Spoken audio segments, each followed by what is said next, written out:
मुळे सोपा वाटणारा राज्यसभेचा रस्ता आता अवघड होऊ लागलाय। खासदार नवनीत राणा यांनी संसदीय अधिकार समितीच्या समोर मुख्यमंत्री उद्धव ठाकरे आणि शिवसेनेचे नेते संजय राऊत यांची तक्रार केली।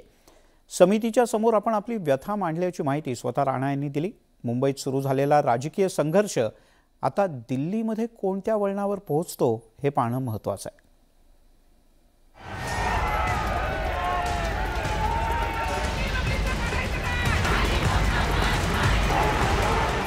खासदार नवनीत राणांनी दिल्लीत जाऊन त्यांची व्यथा मांडली। हनुमान चालीसाच्या मुद्द्यावरून मुंबईत शिवसेना विरुद्ध राणा दाम्पत्यामध्ये जोरदार संघर्ष झाला होता।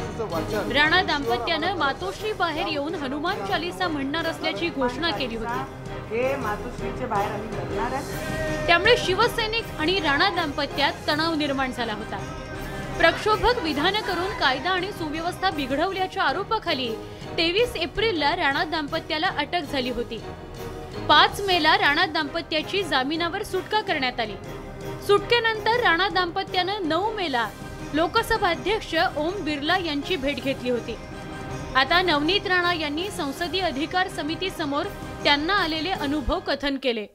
मला असं वाटतं आता ज्यांच्या विरुद्ध मी कंप्लेंट दिलेली आहे त्याच्यामध्ये संजय राऊत साहेबांचाही उल्लेख केलेला आहे मी, आणि उद्धव ठाकरेजी जे मुख्यमंत्री त्यांचंही नाव घेतलेलं आहे, आणि त्यांच्या आदेशानुसार जेही झालेलं आहे त्याच्या प्रत्येक गोष्टी मी तिथे ठेवलेल्या आहेत। त्यानुसार त्यांना स्टेटमेंटसाठी बोलवणार आहे। तुरुंगात असताना पोलिसांनी त्रास दिल्याचा आरोप नवनीत राणा यांनी केला होता। या तक्रारीबाबतही त्यांनी त्यांचं म्हणणं संसदीय अधिकार समिती समोर मांडलं। जे सिनियर पीआय ज्यांनी दुर्व्यवहार माझ्यासोबत माझ्या घरी येऊन आतमध्येपर्यंत केला आणि जे लॉकअप पासून ते जेलपर्यंतही झालं, या सगळी गोष्टीचं पूर्ण व्यथा मी तिथे एकूण एक सांगितली आहे आणि तेवढीच इमानदारीने सांगितली आहे। आणि मला वाटते जे अधिकार आम्हाला प्रिव्हिलेजद्वारे आम्हाला सिक्युअर करण्यासाठी देतात त्याच्या पूर्ण अंमलबजावणी मी केलेली आहे। नवनीत राणांच्या तक्रारीनंतर मुख्यमंत्री उद्धव ठाकरे आणि खासदार संजय राऊत यांना जबाब नोंदवण्यासाठी बोलवलं जाणार का, याकडे सगळ्यांचं लक्ष आहे। एकंदरीतच शिवसेना विरुद्ध राणा हा संघर्ष सध्या तरी थांबणार नसल्याचंच यावरून स्पष्ट होत आहे।